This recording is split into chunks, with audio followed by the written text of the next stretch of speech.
There was a time you thought being smart would solve everything. You thought that if you just knew more, read more, learned faster than everyone else, you'd be safe. You'd be valuable. You'd never be abandoned. You'd finally be seen. And for a while, it worked. You impressed people. You were praised, applauded, even envied.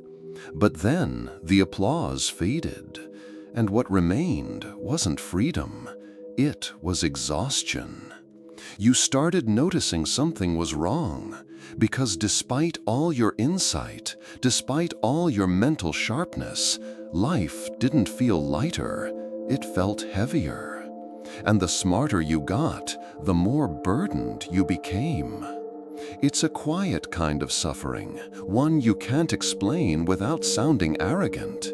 Because who complains about being intelligent? Who admits that thinking, which is supposed to liberate, can slowly become a prison? But that's exactly what happens, and Schopenhauer saw it long before you did. He warned us that the intellect, while powerful, is not the master of life.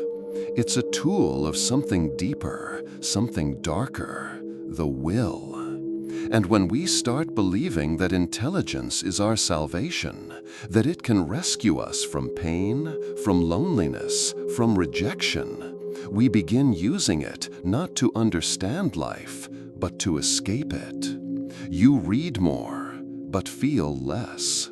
You analyze everything, but connect to nothing. You impress others, but feel hollow inside. This is the intelligence trap, where cleverness replaces presence and understanding substitutes experience, where you start mistaking intellectual performance for emotional safety. You stop living and start interpreting life from a distance. And no one tells you this is happening, because on the outside, you still look composed. You're still the smart one. But inside, you're drowning in thoughts that never stop. You wake up with theories and go to sleep with analysis. You learn the names of your traumas before you ever let yourself grieve them. You quote philosophers while forgetting how to cry. You become someone who knows everything except how to be. But here's the worst part. You don't even realize you're suffering, because being smart has always been your armor, your currency, your way of being enough. And so you double down, more reading, more learning, more proving, hoping one day you'll finally feel whole. Hoping one day someone will look at you and say, "You're not just intelligent, you're lovable." But that day never comes, because the more you intellectualize your way through life, the further you drift from what your soul actually needs. Connection, presence, silence. And this isn't just personal, it's cultural. We live in a world that glorifies intellect, that rewards logic and punishes emotion. A world where being vulnerable is seen as weak, and being rational is a badge of honor, even if it costs you your humanity. So we perform intelligence. We speak in polished sentences. We hide our pain behind big words. We turn our trauma into talking points. We become so fluent in the language of intellect that we forget how to say, "I'm hurting." But Schopenhauer knew better. He saw that this obsession with intellect wasn't enlightenment, it was evasion. It was a way of running from the chaos of life by building castles in the mind. And inside those castles, we are alone. Because the truth is, intellect without presence is cold. It cannot hold you when you cry. It cannot love you when you break. It cannot guide you back to yourself when you're lost in your own brilliance. only something deeper can do that. But before we can find that something, we have to see clearly what we've been doing. We have to admit that intelligence, the very thing we've built our identity on, has started to betray us. Not because it's bad, but because we've been using it to avoid what really matters. And unless we face that, unless we step outside the comfort of being the smart one, we will spend our entire lives thinking, analyzing, performing, and never truly living. Arthur Schopenhauer didn't romanticize the intellect. He didn't see it as a gift or a path to bliss. To him, intelligence was not the crown of human greatness. It was the tool of something much older, much more primal: the will. He wrote, "A man can do what he wills, but not will what he wills." And that one sentence unravels so much of our illusion, because it means that no matter how smart we are not in control of what drives us. We can manipulate outcomes, we can build complex theories, we can explain emotions, fears, traumas, all with dazzling precision. But we cannot choose what we long for. We cannot reason our way out of loneliness. We cannot outthink grief. We cannot use our intellect to bypass the fundamental suffering of existence. And yet we try, because that's what the modern world teaches us, that the mind can conquer anything, that logic can heal wounds, that understanding something is the same as overcoming it. But Schopenhauer knew the truth, and it's far more disturbing. He saw that beneath the intellectual persona, beneath the clever arguments and endless analysis, there was often a deep and hidden pain, a pain that thinking couldn't touch. Because for many of us, intelligence is not a celebration of life. It's a survival tactic. We learned to be smart because we couldn't afford to be soft. We learned to analyze because feeling was too dangerous. We built our identities around intellect because it was the only safe place left. And slowly, without noticing, we began using our minds not to connect with the world, but to escape it. To Schopenhauer, this wasn't surprising. He believed that the intellect is a slave to the will, meaning it serves whatever hidden forces dominate us: our desires, our fears, our unresolved grief. It gives us language to cover our wounds, not to heal them. It provides theories when we're too afraid to feel. It constructs arguments to justify why we can't let go, why we stay guarded, why we never fully surrender. And the more intelligent we are, the more elaborate the escape becomes. You see it in those who can explain every psychological mechanism, but have no intimacy in their lives. You see it in people who can quote philosophers endlessly, yet can't sit in silence without needing distraction. You see it in yourself, in those moments when your thoughts are loud, but your soul is quiet. Schopenhauer didn't just criticize this, he mourned it, because he saw that what we call rationality is often just well-decorated avoidance. That intellectual superiority often hides emotional starvation. And when that starvation goes unacknowledged, it festers. It turns the mind into a battlefield. You start questioning everything, not to grow, but because you no longer trust anything.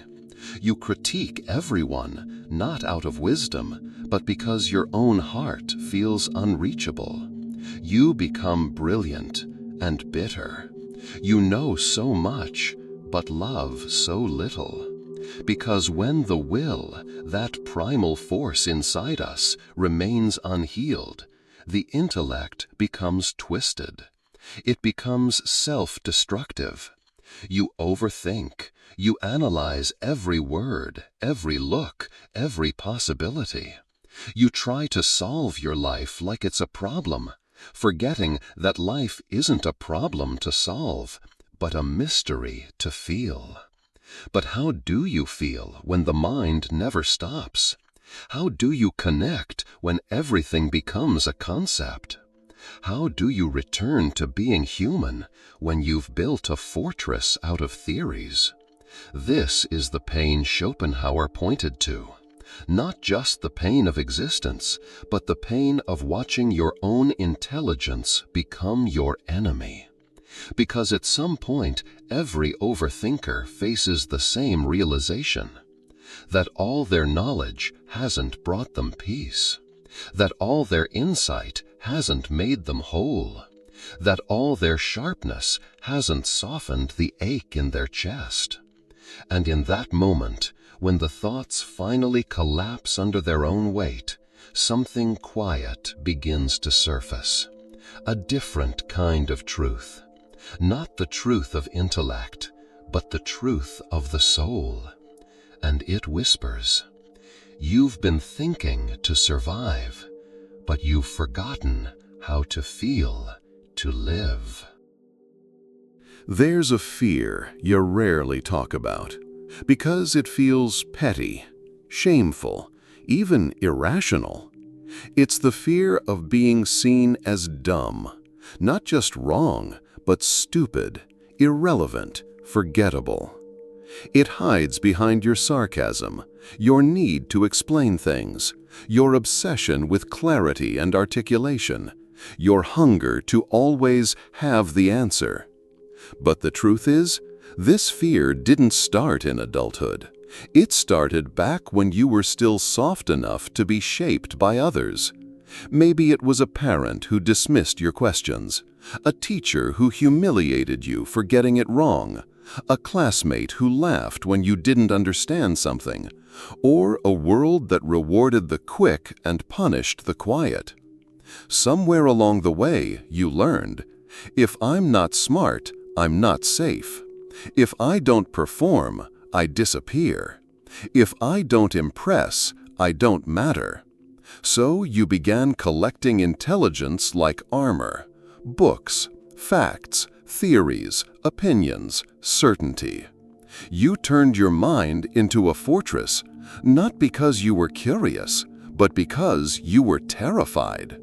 Terrified of being exposed, terrified of being dismissed, terrified of feeling the sting of rejection again.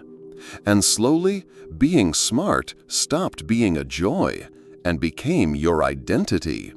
You weren't just someone who liked learning. You were someone who had to be the clever one, because if you weren't, what were you? Who were you? This is what Schopenhauer saw so clearly, that so much of our intellect isn't about understanding life. It's about avoiding the pain of being misunderstood. He once said, "Talent hits a target no one else can hit.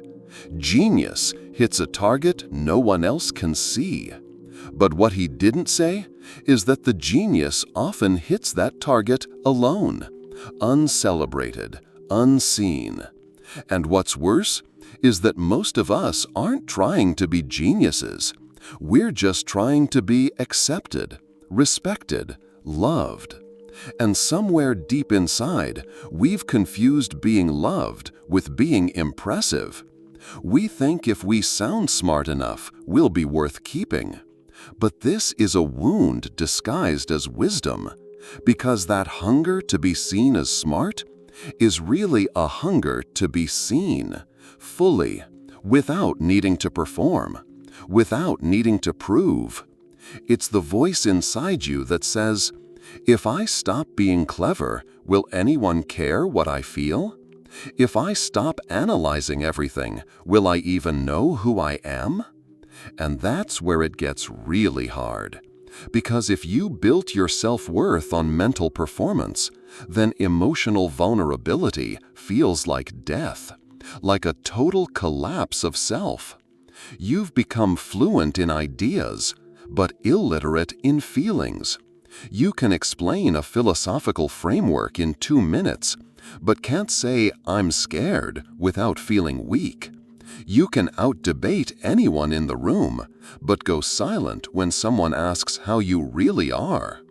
Because somewhere along the way, intelligence stopped being your tool and became your cage. And this is why so many smart people are miserable, not because intelligence is bad, but because it was built on emotional neglect. They weren't taught to feel safe just being. They were only affirmed when they performed. So now, the only way they know how to connect is to impress. The only way they know how to protect themselves is to outperform. The only way they know how to matter is to be needed intellectually. But there's a problem. You can't think your way into belonging. You can't argue someone into loving you. You can't logic your way into healing the wound of abandonment. At some point, you have to come back to the part of you that isn't brilliant, but is still worthy. The part that trembles, that feels lost, that doesn't know the answer, that just wants to be held. Because that's the part that's real. And that's the part that got buried under all the cleverness. It's not your fault. You were just trying to survive. But now, survival is costing you intimacy. Performance is costing you presence. Pride is costing you peace. And here's the cruelest twist. The smarter you became, the less lovable you felt. Not because intelligence is unlovable, but because you started believing it was all you had to offer. But the truth is, your value was never in your IQ. It was in your humanity, your softness, your confusion, your raw, unpolished, uncertain self. The one who isn't afraid to say, "I don't know, I don't get it, I just want to be loved without proving anything." That is not weakness. That is wholeness. And if you can reclaim that, even for a moment, you'll feel something intelligence alone can never give you: home.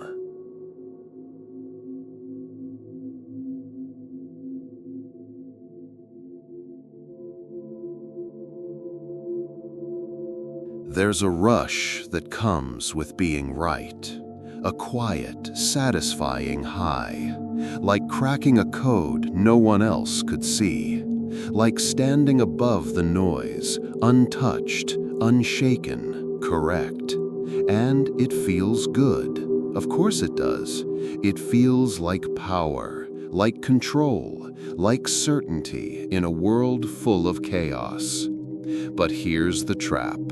That high is addictive. And like all addictions, it begins with relief and ends with isolation. You start chasing the feeling, not the truth, not understanding, just the ego hit of being right. You enter conversations not to connect, but to win. You read not to feel, but to confirm. You think not to explore, but to dominate. And slowly, you stop listening. You stop softening. You stop feeling. You don't realize it at first because it looks like success. You sound confident. You seem sharp.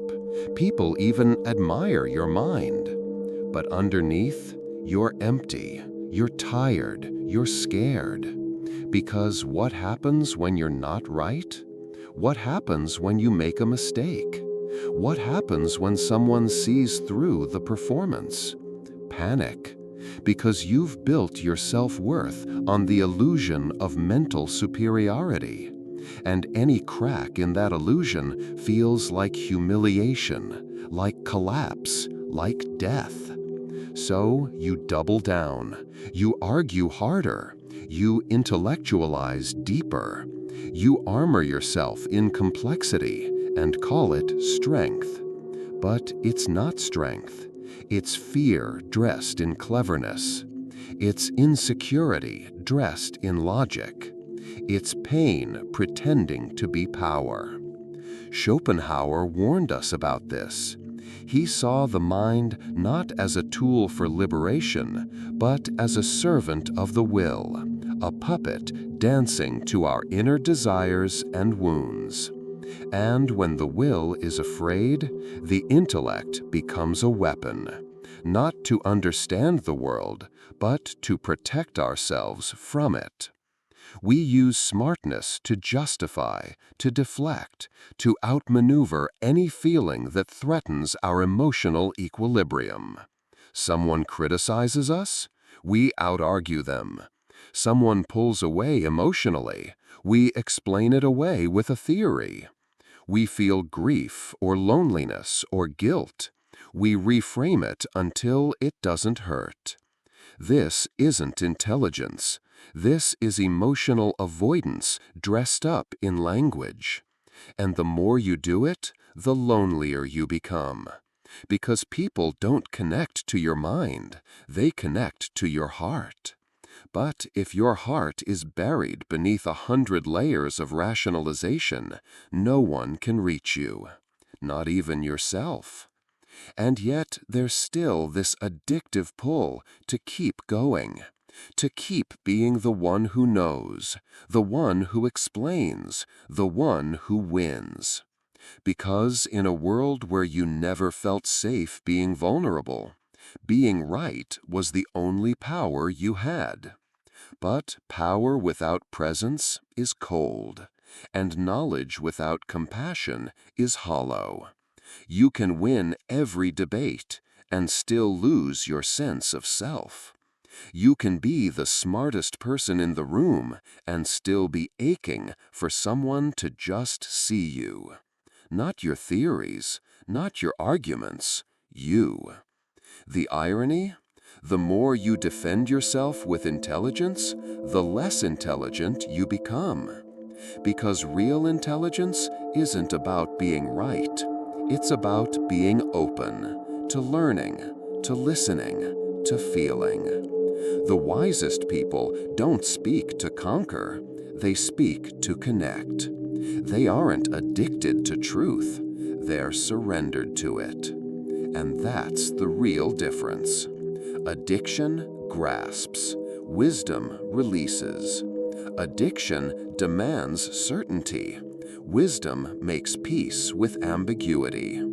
Addiction needs to be right. Wisdom knows that being whole is more important.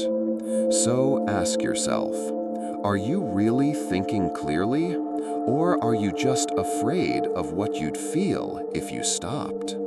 Because the high of being right will never satisfy the hunger to be seen. And maybe it's time to stop chasing that high and start coming home to what really matters.